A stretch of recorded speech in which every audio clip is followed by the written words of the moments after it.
left, right, left.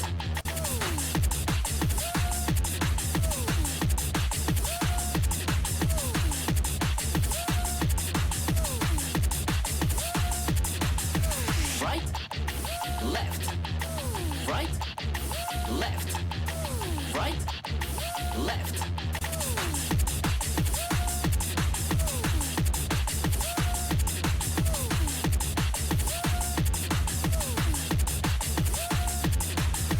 Right, left, right, left, right, left.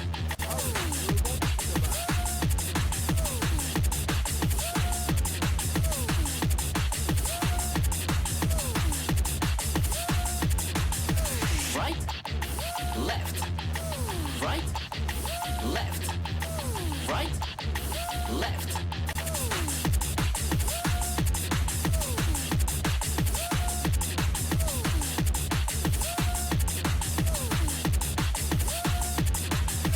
Right, left, right, left, right, left.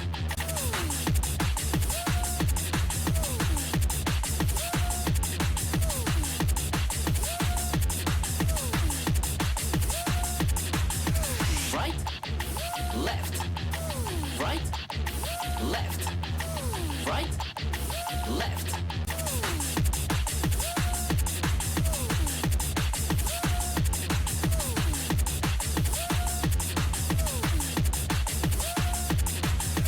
Right, left, right, left, right, left.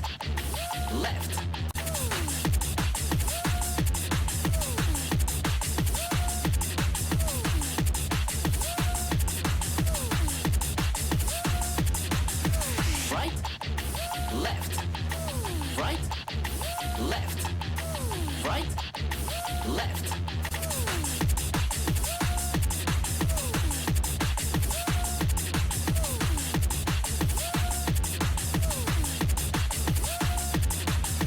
Right, left, right, left, right, left.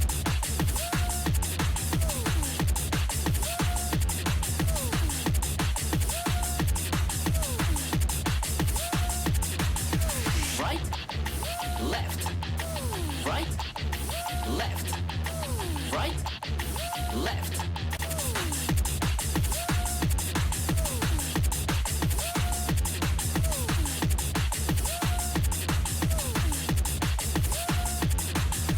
Right, left, right, left, right, left.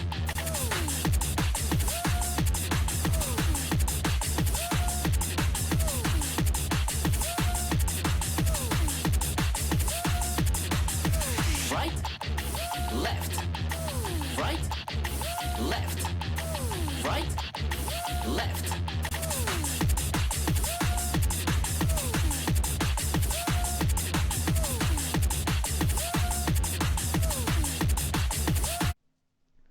Howdy Exiles, it's me, Vashlos, and I'm here to give you an update on Artillery Ballista Hierophant days 7 and 8. We do have some significant changes, so I'm going to try and organize these efficiently as possible and try and take all the air out of my pauses. I'll do my best. Forgive me in advance.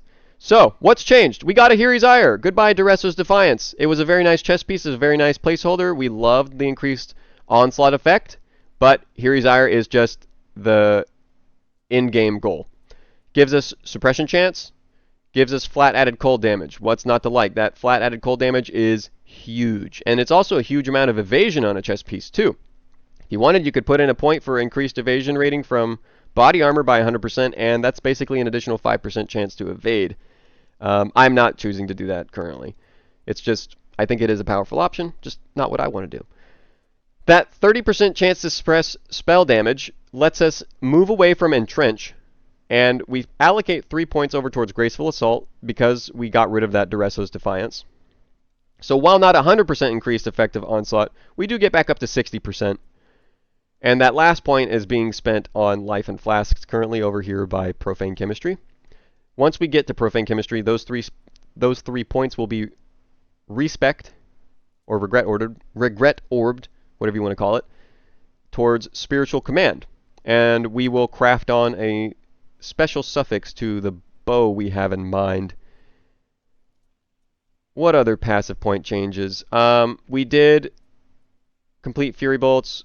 We got Bravery.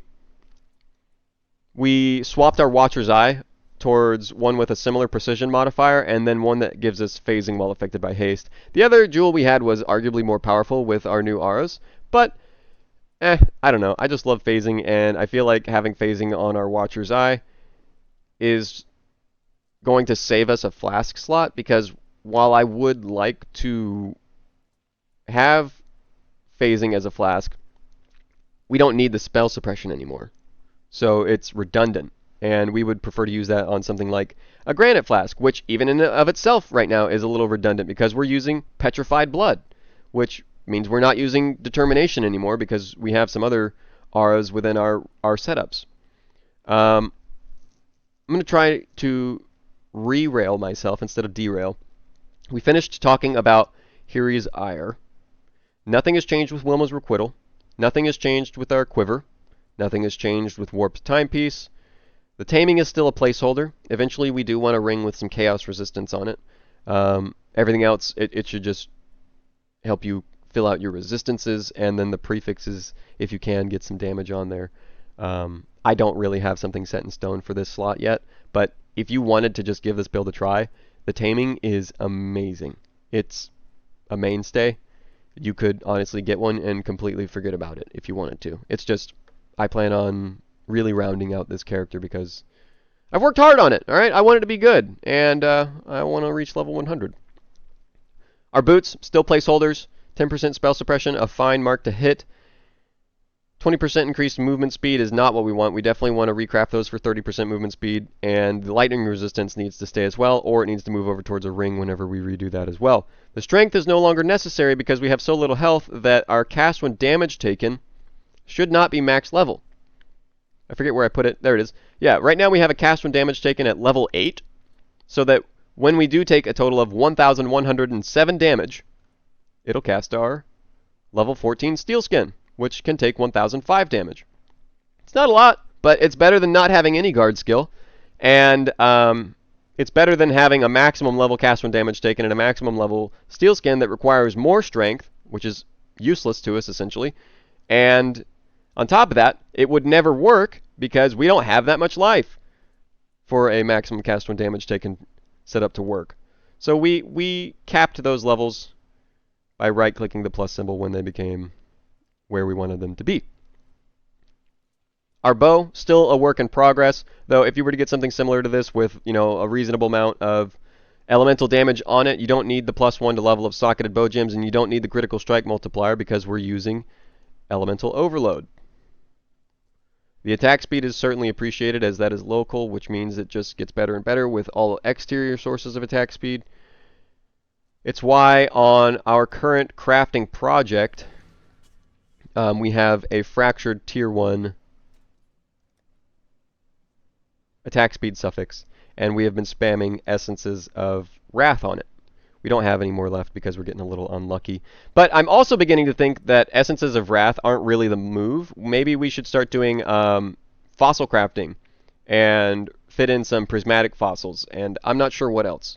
Haven't really, laid out the plan for fossil crafting yet on the bow because I was really banking on essences, but if I'm going to be this unlucky, then maybe it's just the wrong play, and I need to go over to Craft of Exile and figure out what's going to be the best move forward.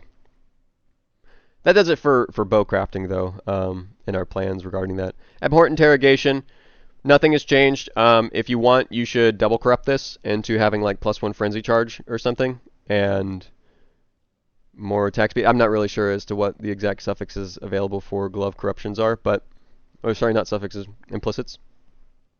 Arn's Anguish. We bought ourselves one with 15% to all elemental resistances. Very useful. Helps ease a lot of the other gear pressure. And we swapped out our Amethyst flask for a Sulfur flask. It rolled a pretty nice combination of modifiers of increased effect and attack speed. I think that is a tier 1 attack speed. Whoops. And yeah, we rolled double tier 1, so I was like, ah, screw it, I'll stick with this, and it's felt nice. If you wanted, you could probably swap out a granite flask for the Dying Sun, as that would be a lot more fun. That catches you up. As for Quiver, I really don't think we want anything else. This just kind of does it all for us, and also provides us chaos resistance, attack speed, and kind of like a pseudo defensive layer. Let's talk a little bit about gem links that have changed and auras. Like I mentioned before, we are using Petrified Blood now. Instead of using Determination, Determination was really pushing us down towards reservation efficiency. And what I mean by that is before we were using this small cluster jewel for reservation efficiency, a 2 passive, we were using a 3 passive. That extra skill point is certainly appreciated and currently in use, I believe, as a 15% increased maximum life if there are no life modifiers on your body armor. Hierophant Zyre does not have any of those, so very, very much appreciated. And it makes our Ascendancy node a little bit more efficient in terms of 10% of damage taken is taken from mana before life. May be just a little bit above 10% mana, so that math works out pretty nicely in our favor.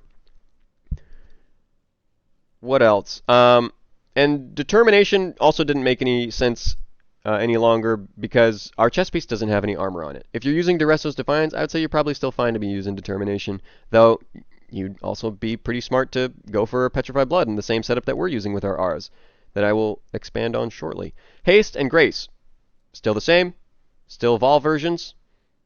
It's just an additional button to press on a build that really doesn't have any buttons to press other than right click or whatever button you press for your main skill.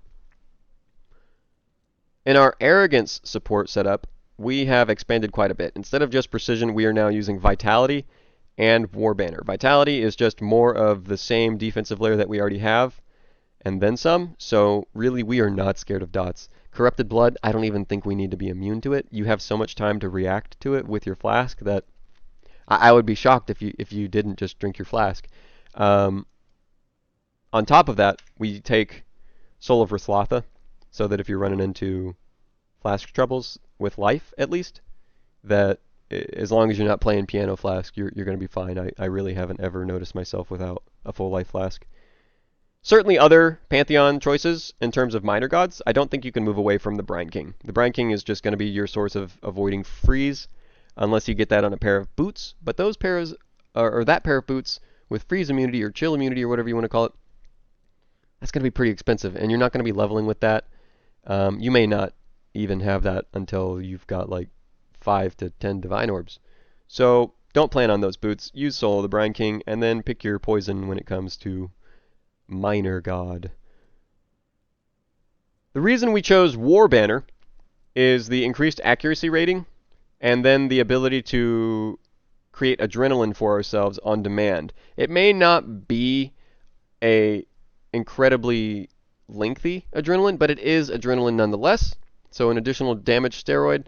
And I didn't think that Defiance Banner was going to be a cure to any of our defensive woes.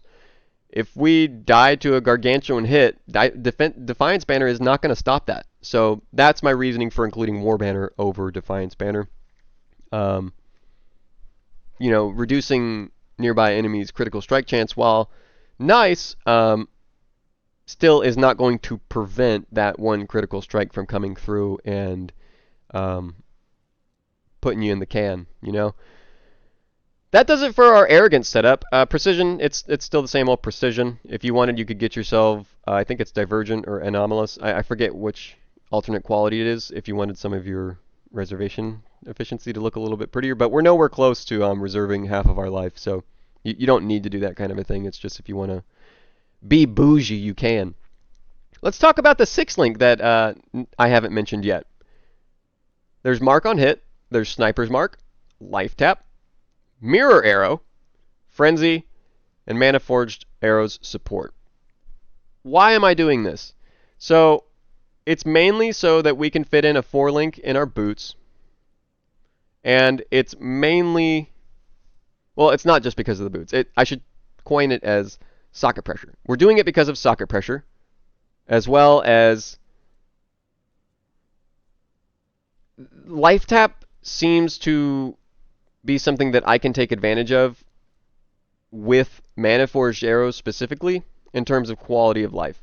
I don't want to sit here, cast my totems, and then frenzy to maximum frenzy charges and then run around and then refresh that duration. I just want that to happen because I'm using Phase Run.